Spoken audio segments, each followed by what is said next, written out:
por bendecirnos con tenerlos aquí en esta mañana.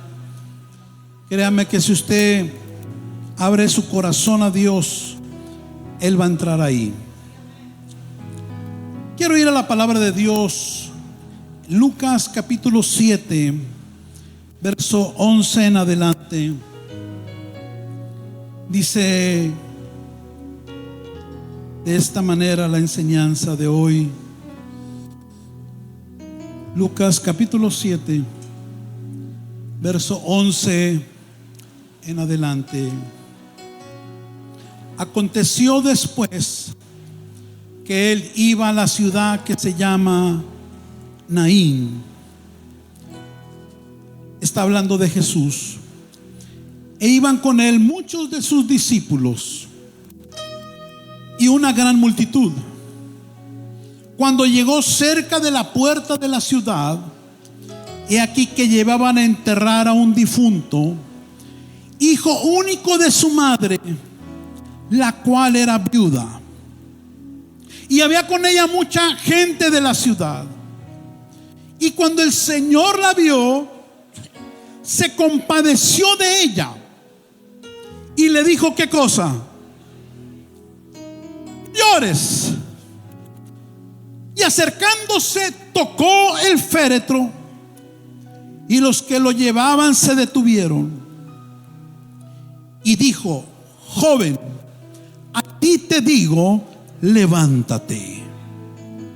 Entonces se incorporó el que había muerto y comenzó a hablar, y lo dio a su madre.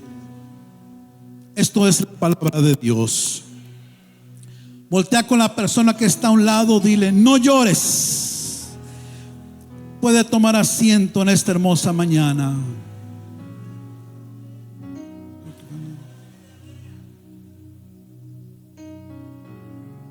En la parte de la escritura que acabamos de leer, encontramos a Jesús dirigiéndose a una ciudad del área del Medio Oriente llamada Naín. Esta ciudad, Naín, era un lugar que la gente del Medio Oriente buscaba para vivir, porque Naín se había convertido en una ciudad próspera, que de hecho tenía un clima muy agradable. En la mayoría de las ciudades el calor era muy agobiante, pero Naín era una ciudad muy agradable, aún en su clima. Por causa de la prosperidad de esta ciudad, había un buen estilo de vida. Y paralelamente, Naín le hacía honor a ese nombre, porque Naín significa lugar deleitoso y agradable, o lugar de pastos. No se especifica en la Biblia el motivo principal de la visita de Jesús a esta ciudad, pero lo que sí es cierto es que siempre que Jesús llega a un lugar, no es para perder el tiempo, no es porque no tenía nada, otra cosa que hacer, sino que siempre que Jesús llega a un lugar, es para manifestar su amor y su poder a favor de alguien. Amigo que nos honra con tu presencia, yo te tengo buenas noticias en esta mañana, porque Jesús está en este lugar. El mismo que visitó Naín está aquí en esta mañana. No lo veo, pastor, en su palabra está vivo.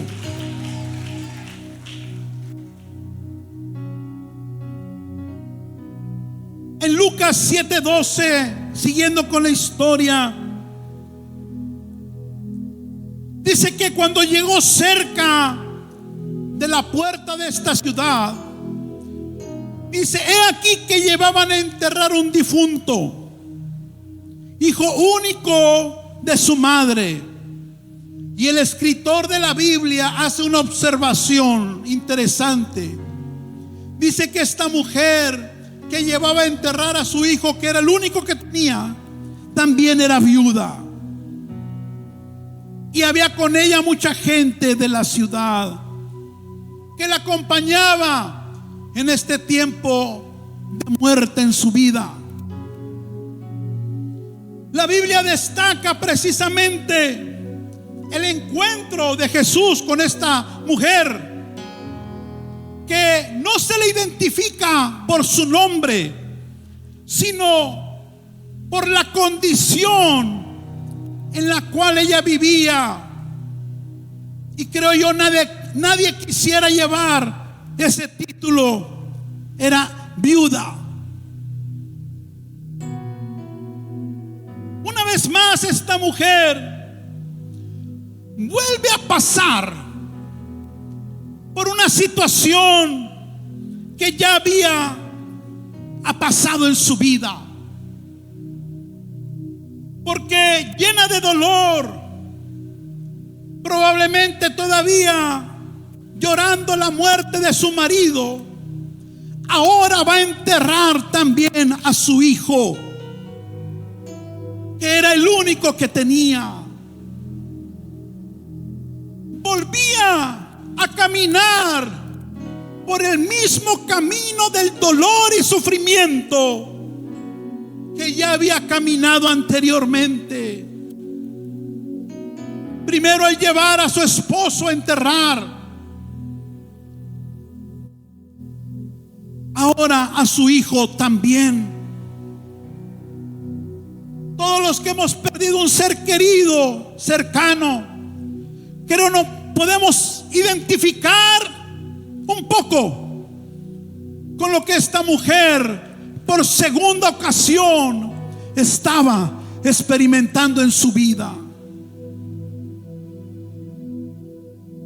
La vida de esta mujer se había convertido en una vida de muerte, dolor y pérdida. Lo que estaba caracterizando la vida de ella era pérdidas, muerte y dolor, porque no terminaba de llorar una desgracia cuando ya le tocaba llorar por otra. Esta historia retrata la vida de muchas personas que se han acostumbrado, porque quizás no les ha quedado de otra, a vivir, entre comillas, una vida de dolor, una vida de derrotas y una vida de constantes malas noticias. Una vida donde ciclos de tristeza y de derrota, de fracaso, se repiten constantemente en su vida. No terminan de recuperarse de una situación adversa cuando ya toca la puerta otra situación adversa. En realidad eso no es vida. No la vida que Jesús desea que vivan. Yo quiero decirle a alguien que la vida que Jesús desea que tú vivas es una vida de abundancia, porque Él vino a darnos vida, y no cualquier clase de vida, vida en abundancia. No te conformes con menos que eso.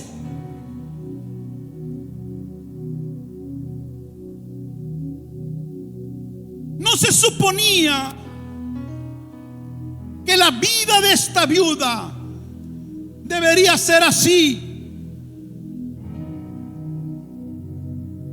Pero ella no escogió sufrir. Si le hubieran preguntado y hubiera estado en sus manos ¿te gustaría vivir todo esto? Seguramente hubiera dicho absolutamente no. Sin embargo, la vida nos presenta retos, nos presenta situaciones que a veces no nos da la opción de escogerlos. Sencillamente aparecen en nuestra vida. Ella no escogió vivir la vida que estaba viviendo, porque si se fue a vivir a Naín, un lugar de abundancia, deleite, es porque ella buscaba una vida diferente a la que estaba viviendo. En Naín ahora la conocían no por sus muchas virtudes, no por habilidades que ella poseía, o por ser una buena persona. Porque me llama la atención que si para enterrar a su hijo la seguía mucha gente, es porque era una buena mujer, es porque la ciudad la consideraba una mujer respetable.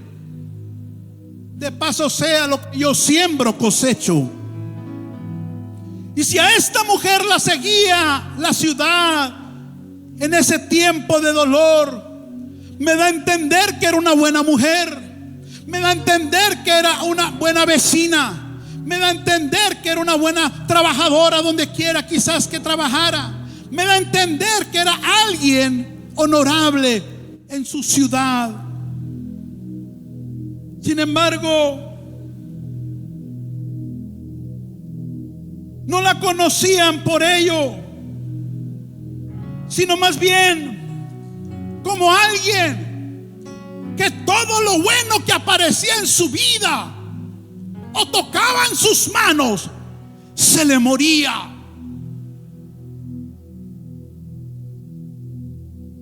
No podía recibir algo bueno, porque inmediatamente la muerte lo atrapaba y se le moría. Un día se enamoró de un buen hombre. Me lo imagino joven, guapo, hermoso, casi como yo. Le propone matrimonio, hacen planes, sueñan como cualquier hombre o mujer enamorados que inician vida. Pero nunca se imaginó que ese buen hombre un día ella lo iba a velar. Se le murió su bendición. Un día esta mujer le lleva la sorpresa: viejo, me siento rara, tengo mucho sueño, me siento cansada, me dan ganas de deponer. ¿Qué me estará pasando? Váyase al hospital, váyase al Martin Luther King, vea que... Y está embarazada, llena de ilusión. No sabía, hombre, mujer, ¿qué hago? ¿Qué compro? Pero como toda madre ilusionada, se llena de gozo, la casa se llena de alegría, porque bendición de Jehová son los hijos. Se cuida, sueña con esa criatura. Dios le permite tenerla, dar a luz. Es un joven, niño hermoso, bueno, sano, lleno de vida. Crece. Ella lo admira, ella lo luce.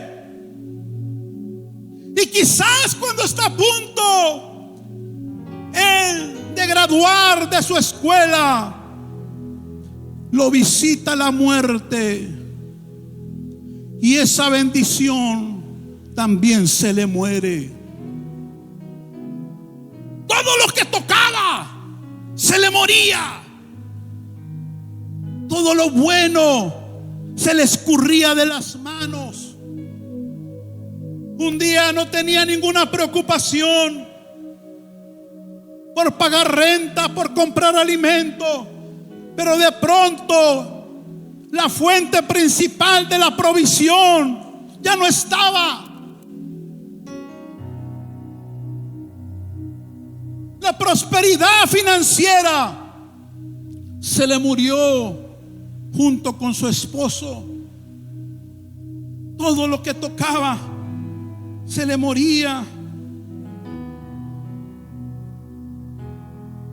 Su futuro seguramente, sus sueños murieron cuando enterró a su esposo y después a su hijo.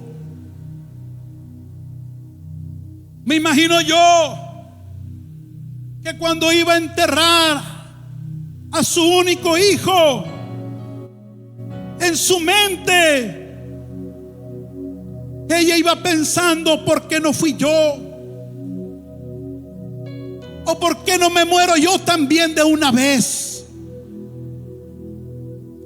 Su vida se había convertido en una vida de soledad, tristeza, por tener que acostumbrarse a enterrar todo lo bueno que nacía en su vida.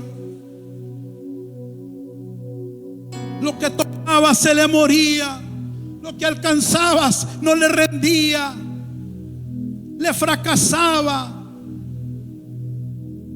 Lo bueno huía de ella. Las cosas buenas le sacaban la vuelta. Quizás ella decía: tengo mala suerte, alguien me hizo brujería,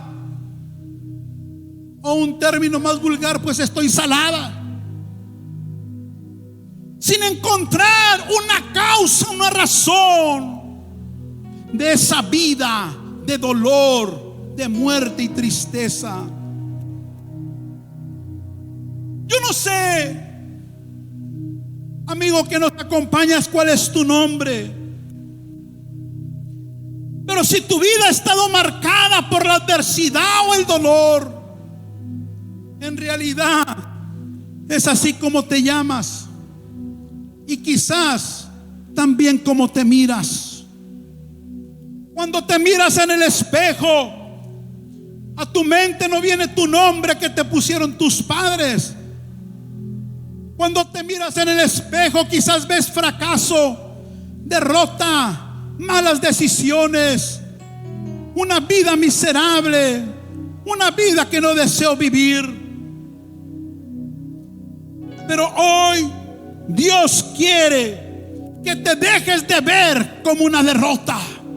Hoy Dios quiere que te dejes de ver como alguien fracasado, fracasada. Hoy Dios quiere que te dejes de ver como alguien que nació para tener dolor.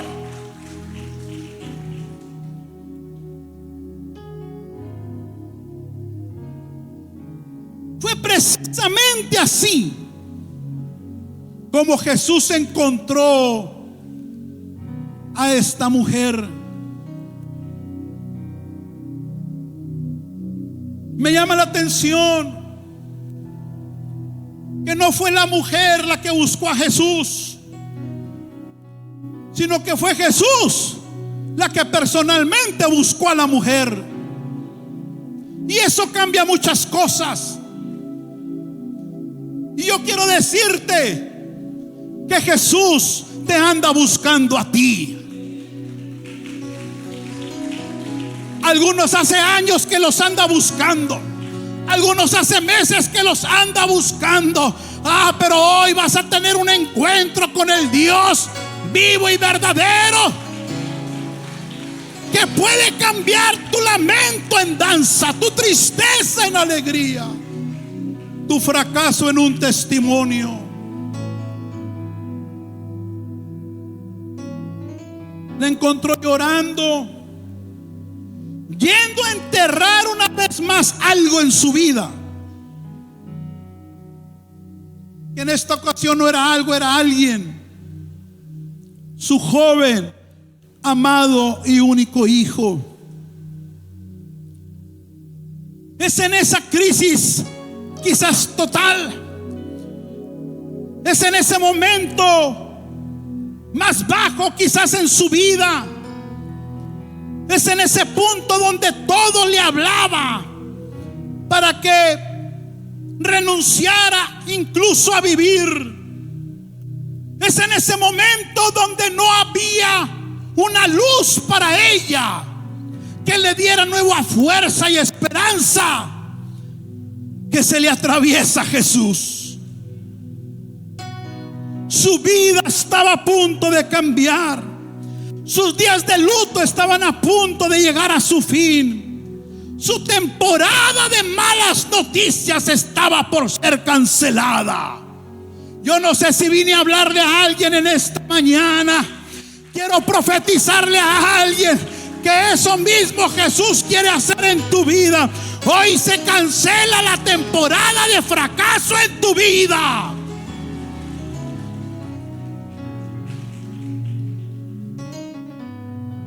Dice el verso 13 que cuando el Señor la vio, se compadeció de ella.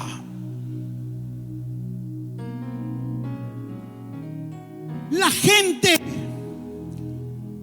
quizás tú también te has hecho esta pregunta: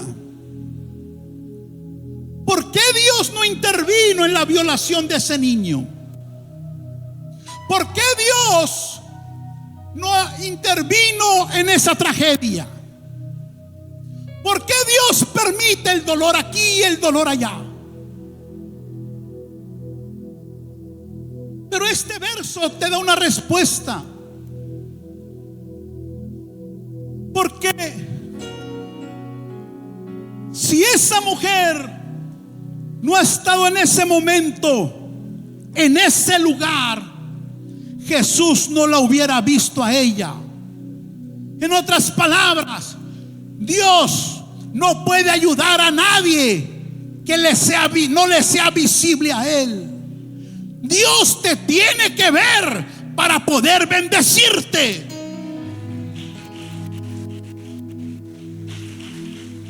Qué bueno que estás en este lugar, porque Dios te está mirando. Porque Dios puede hacer algo cuando de alguna u otra manera alguien le es visible a Él. Es cuando Dios puede ver la necesidad. ¿Sabes por qué la gente sufre? Porque en vez de acercarse a Dios, huye de Dios. ¿Sabes por qué a la gente le va como le va? Porque en vez de buscar la misericordia y humillarse ante Dios, se rebelan contra ese Dios. Dios no tiene la culpa de cómo vive la gente, pero sí puede tener misericordia de ella cuando se acercan a Él.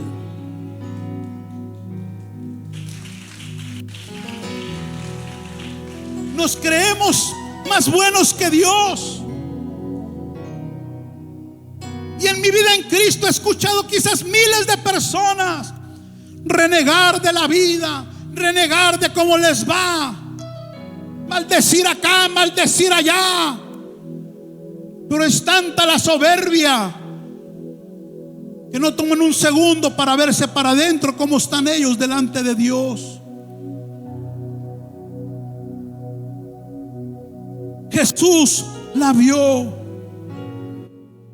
y se compadeció de ella. Dile al que está a un lado: si te ve, se compadece de ti.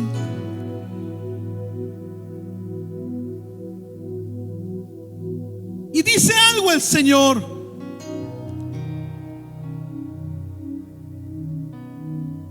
que nadie le había dicho en ese lugar.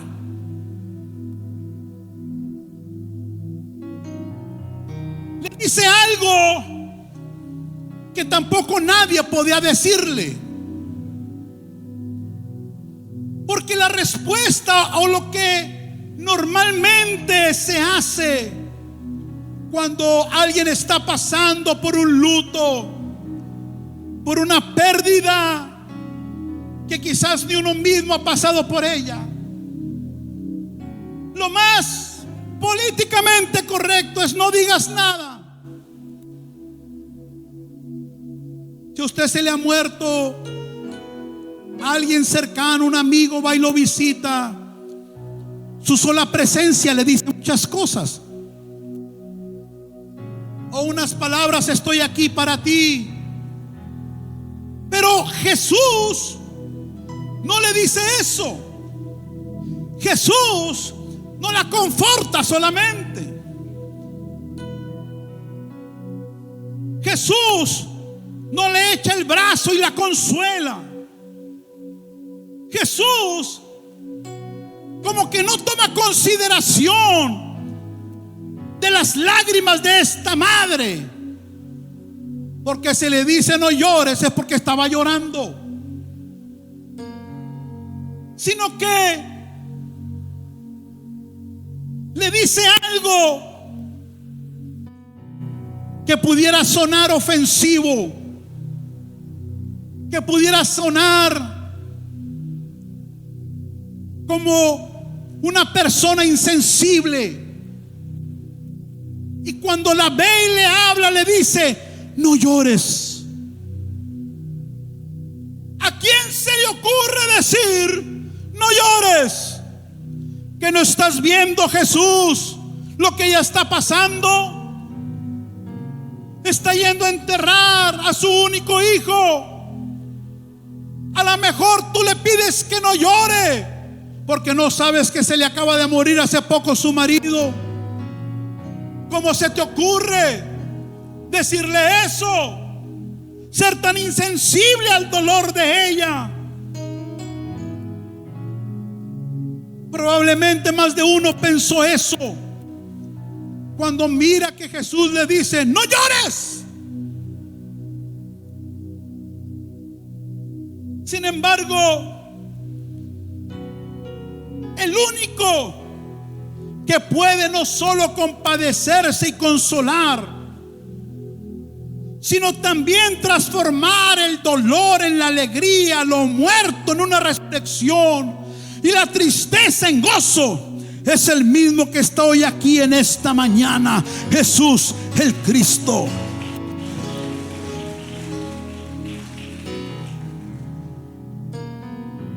Él le podía decir no llores, porque no solo la podía consolar, sino que realmente le podía secar cada lágrima que ella estaba derramando.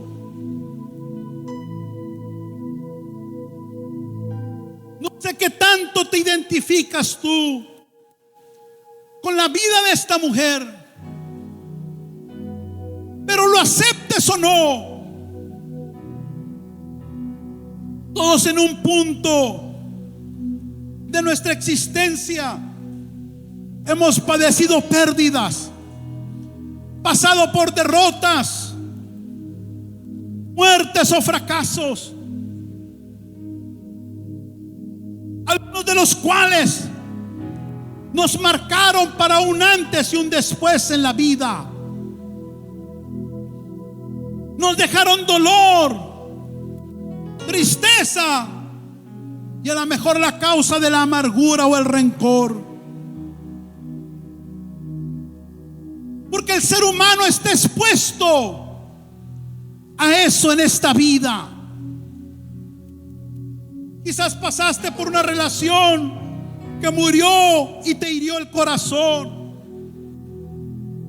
Una enfermedad que cambió tu estilo de vida. Algún problema en casa que te está causando tristeza y dolor. Pero hoy Jesús se atraviesa en medio de esas temporadas de tristeza, dolor y pérdida, y te dice a ti también: no llores. No llores. Porque Jesús no solo quiere consolarte, porque Jesús no solo quiere levantarte el ánimo, porque Jesús tiene más que una palabra, pues échale ganas. Porque Jesús no solamente quiere alentarte a que sigas a pesar de la situación, sino que si Jesús te dice no llores, es porque Él tiene el poder para secar de raíz esa lágrima, para arrancar ese problema, para sanar esa enfermedad, para restaurar ese matrimonio, para liberar esos hijos, para sanar tus finanzas, para sanar tu corazón. Hoy Jesús te dice no llores.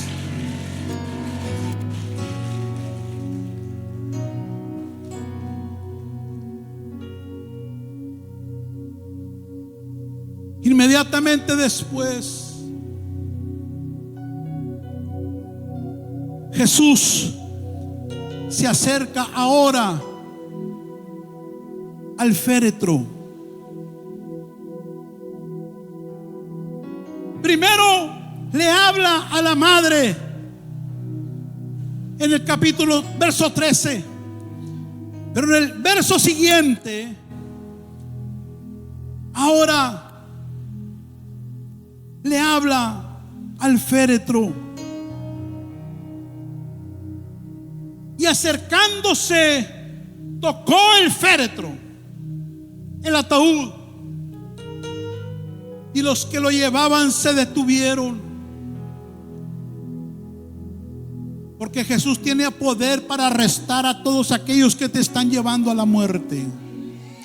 Yo le hablo a todo espíritu que te está llevando a la muerte. Le ordeno que se detenga a partir de hoy en tu vida. Toda muerte matrimonial hoy se detiene. Toda muerte mental hoy se detiene. Todo fracaso en tu vida hoy se detiene. Todo fracaso en tus hijos hoy se detiene. Hoy se detiene.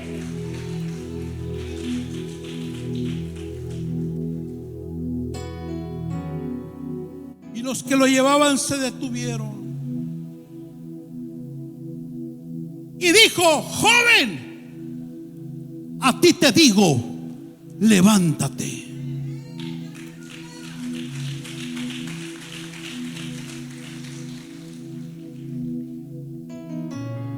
Primero le habló a la madre y ahora le habló al hijo.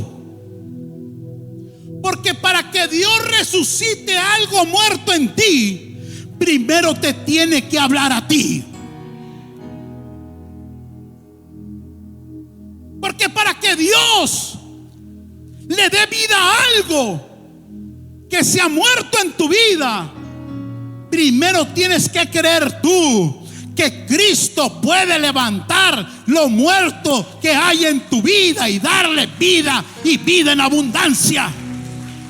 Es por eso que yo veo ahora gente llorando acá, gente triste, y el Señor te dice: no llores, yo soy la resurrección y la vida.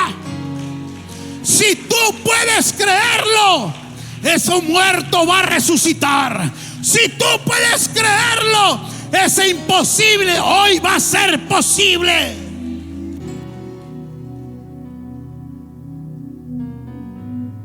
Jesús le habló al joven. En realidad no le habló al joven, porque el joven no estaba ahí, sino que le habló a la muerte que lo soltara.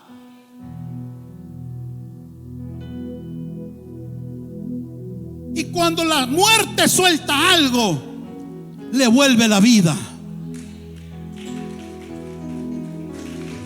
Hay matrimonios muertos que Jesús hoy les quiere volver la vida. Hay sueños muertos que hoy Jesús quiere resucitar. Hay deseos que quizás hasta ya los enterraste, pero Dios tiene poder para darles vida nueva.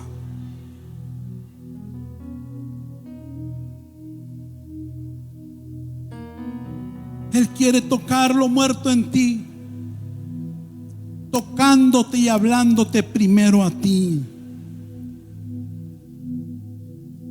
Yo me imagino la gente espantada mirando ese acto osado, antinatural, fuera de toda lógica, mirando a ese hombre joven hablando con un muerto y ordenándole que se levante, porque al que cree todo le es posible. Y hoy tú vas a hacer algo antilógico, antinatural, que quizás te veas como un loco, y vas a declarar vida sobre aquello que ya está muerto. Pastores, que no hay remedio en esta relación. Háblale vida y la muerte va a huir. Pastores, que el doctor me dijo que me tenía que acostumbrar a estas pastillas y que no había remedio, que mi órgano está muerto, no hay nada que hacer. Hoy le vas a hablar a los muertos para que resucite. Pastores, que no, ya me dijo el abogado que no hay solución, que no hay ley que me pueda ayudar. Hoy le vas a hablar a los muertos y va a cobrar vida.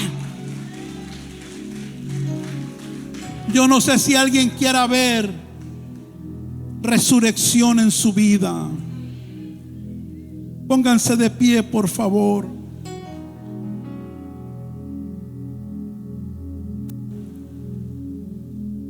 Escucha.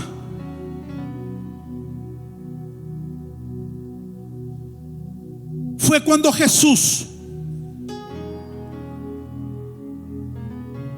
tocó el féretro y le habló al muerto que el milagro ocurrió. No fue antes. Se necesita ese momento especial. Se necesita forzosamente el toque de Jesús.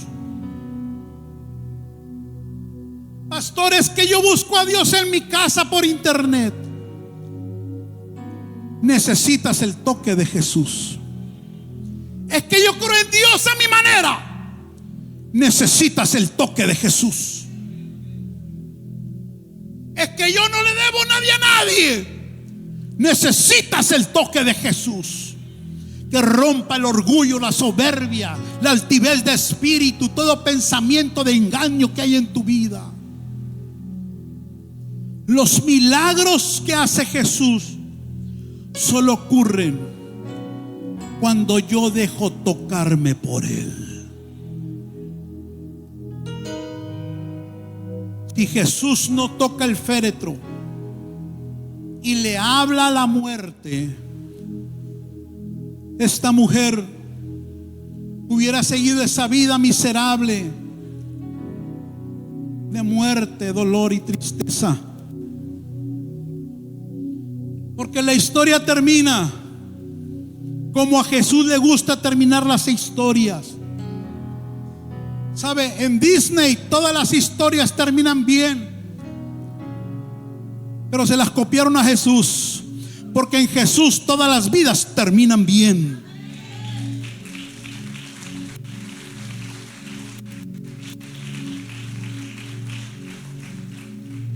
La historia termina con esta mujer sorprendida por ese milagro, resucitándole a su único hijo, resucitándole el gozo, resucitándole el sueño por la vida. Y lo más importante, conoció al que hace los milagros. Porque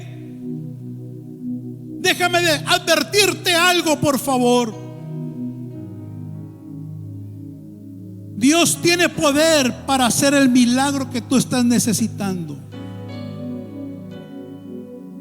Pero el mayor milagro es que tú no solo te quedes con el milagro, sino te quedes con el que hace el milagro.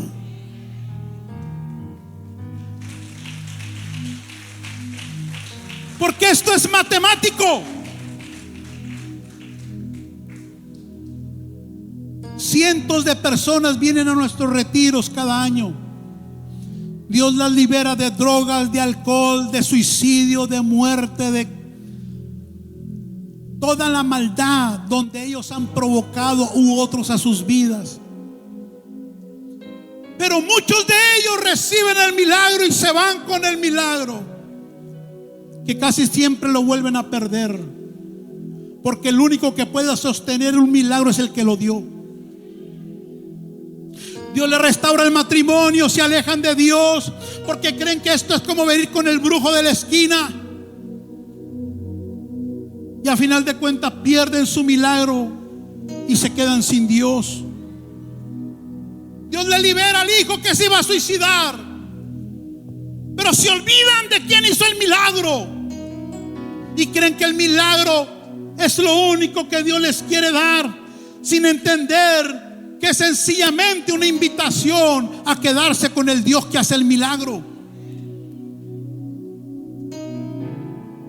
Pero cuando te quedas no solo con el milagro, sino más importante con el que hace el milagro, los milagros nunca se apartarán de tu vida.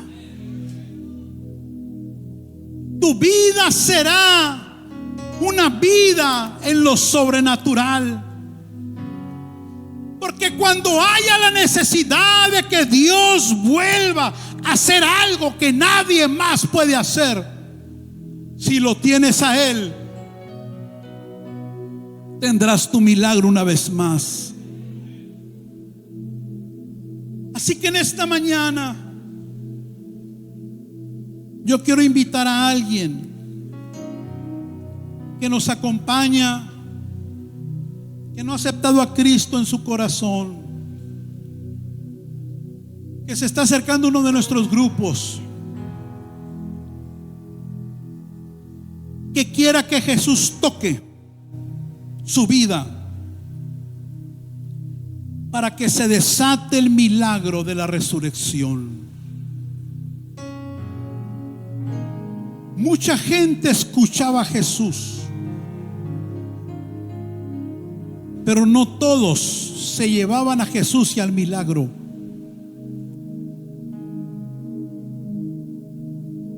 Los que se lo llevaban era porque en su corazón habían decidido tocar también a Jesús y dejar que Él los tocara a ellos. ¿Qué quiero decir con esto? Tú puedes estar en una iglesia religiosamente 5 o 10 años y nada va a pasar. El problema no es la iglesia, el problema no es la palabra, el problema no es Dios, el problema está en tu corazón. Si tú no dejas que Jesús entre a tu vida, la palabra de Dios será algo bonito para ti. Una iglesia será un lugar donde te sientes bien, y si traes a tu casa, a tu familia y tus hijos, te van a decir: oh, qué bien me la paso ahí. Pero Dios no quiere que te la pases bien solamente. Dios quiere entrar a tu corazón. Dios quiere irse contigo a tu casa. Dios quiere irse contigo a tu matrimonio. Dios quiere irse contigo a tu negocio. Dios quiere irse contigo a tu familia. Dios quiere irse contigo. Ya no vivo yo, Cristo vive en mí.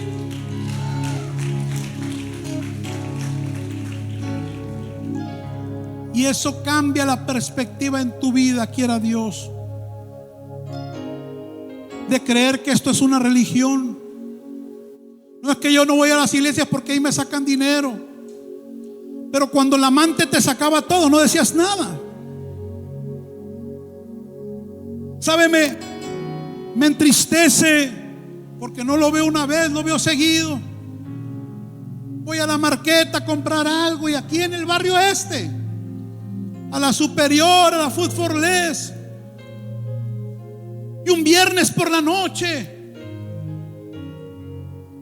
y llegan nuestros amados latinos, paisitas ahí, todos sucios del trabajo, sus manos llenas de callos, la cara se les ve cansada, y están delante de mí y pagan un pan, nomás un pan, pero luego un case de Budweiser y otro de no sé qué cosas, y de hornitos y de quién sabe qué tanto. Por el pan pagaron $5 y por el licor pagaron $160. Digo yo, estos apenas sacaron para la gasolina, pero no lloran, no se quejan, están contentos, tan alegres, que el diablo les destruye la economía. Total, me destruyó mi hogar, total, está destruyendo mi salud, total, vivo para trabajar. No, mi querido amigo, Dios no te formó para eso. Dios te creó para gloria suya, para darte una vida abundante.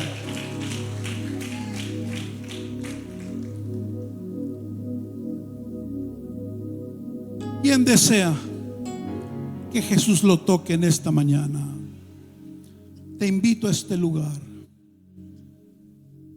Te invito a este lugar.